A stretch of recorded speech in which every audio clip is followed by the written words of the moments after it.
today we're going to take a look at a watch that I felt was appropriate to review because of the current craze for Tiffany blue dials. While this isn't technically a Tiffany blue dial, it's something very similar at a very affordable price point. And I was able to knock off check off a few boxes here. First, the dial color is just fantastic. We'll do a quick unboxing here.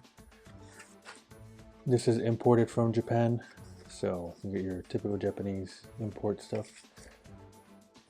Well, it checks off a few boxes. First, it's a light blue or Tiffany blue kind of dial, and it's also a Seiko watch that for some reason I never see anywhere. So this is the SBTR029, and here it is.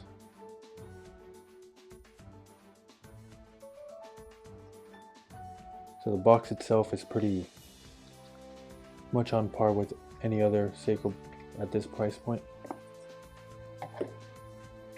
Here it is. The dial is absolutely beautiful here. Let's take it off the pillow. So like I said, in the last couple of months, maybe even a couple of years, there's been this craze for these light blue watches. We've seen a lot of companies capitalize on it. But recently, with the recent Patek release, I felt this one that had been on my list for a long time, it was a time to pick it up and kind of try to see how I liked it. And just off the bat right now, the dial was absolutely fantastic. So some of the things that I really do like about this watch that a lot of Seikos at this price point miss is, for example, the date wheel right there. I love it at the 3 position. I don't like it in the between the 4 and the 5, like a lot of Seikos have it. This is part of the Seiko Spirit line, and a lot of the Seiko Spirits actually have it down there in between the 4 and the 5. So when I saw this here, I really thought that as a big positive. The other thing that I really did like about this was the dimensions on this. So there is so little information on this watch. For some reason, this is just one of those Seikos that never got picked up by anyone, that it never got any promotion, and there's really no information on it. There's maybe 1 or 2 sellers that have very, very weird information. That one of the sellers actually lists this as a 47 millimeter watch, which is obviously wrong. I saw another one listed at 42.5, but I went ahead and measured it, and it's actually closer to 40, maybe even a tad bit under 40 millimeters. To me, that's the absolutely perfect size for this.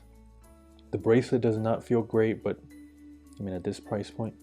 And that brings it to my last point. The price on this was just fantastic. You should be able to get this at under $200, but I am predicting that this one, because it is an import and because it already is kind of on the off the radar scope, I would assume this might be difficult to find in a few weeks or months.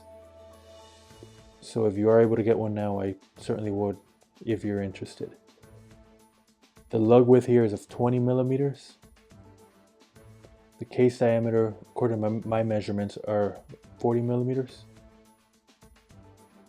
Thickness, we're looking at around 12 millimeters, maybe even a tad bit under.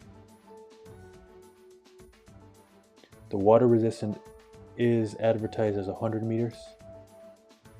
So I couldn't check that myself. This is not a solar chronograph. This is not one of those new releases that Seiko seems to be putting out a lot of solar watches. But ultimately, this is a very simple battery powered chronograph. I'll turn it for you here.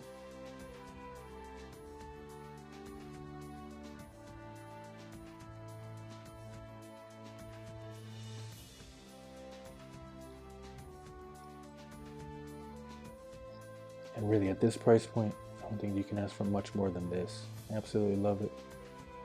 And I brought out a few other chronographs here to really test out the sizes. And first, obviously everybody's favorite, the Speedmaster.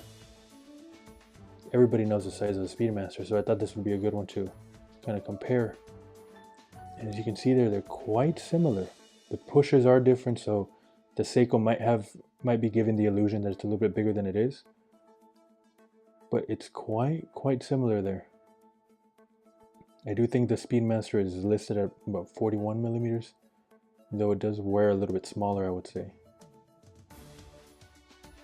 Thickness, the Seiko is obviously a little bit thinner, but that's mostly because the Speedmaster has such a high crystal. This is the acrylic version, and it's obviously not a quartz movement that allows it to be thinner.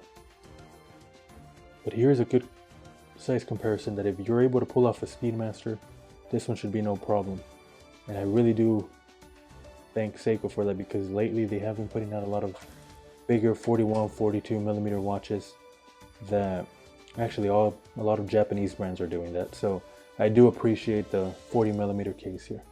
And I brought out this Timex Weekender. This is a little bit smaller. This is listed at, I believe, 38 millimeters. And you can see the difference there, but because the Timex has long lugs, it actually wears quite similar. Thickness wise, I actually think the Seiko might be a tad bit thinner there. But overall, these are two very affordable chronographs that are actually pretty good bang for your buck. So let's go ahead and do some Loom shots here and see how that holds up too. Alright, like usual, this is not in complete darkness, so you can still see the dial quite well there. But I'm actually quite impressed by the Lume. Every indice is loomed, which you don't get that very often from these $150 to $200 Japanese watches. That's a nice touch, and being a Seiko Lume, I don't foresee that magnitude and strength being much of an issue. Here it is next to Speedmaster.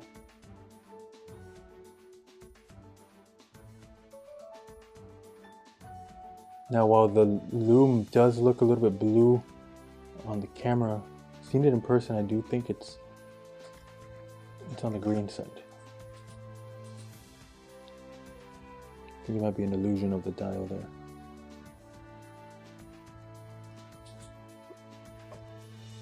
And this is actually a pretty good comparison to see what these affordable chronograph looms usually have. This is around an $80 watch, and only the hands are loomed, and even then you can barely see them in this non-total darkness. Whereas the Seiko, you get your usual torch loom. Yeah, even in this low light, you see the color of the dial really pop there. And I know while it's technically not a Tiffany blue, it really does look like it. And I'm just really loving these pastel colors, and this is certainly no exception to that. I am actually going to throw this on a strap to see how that wears on the wrist. I'm not a big fan of Seiko bracelets like this, so I'm going to throw this on a strap and see how that wears, and we'll do some wrist shots.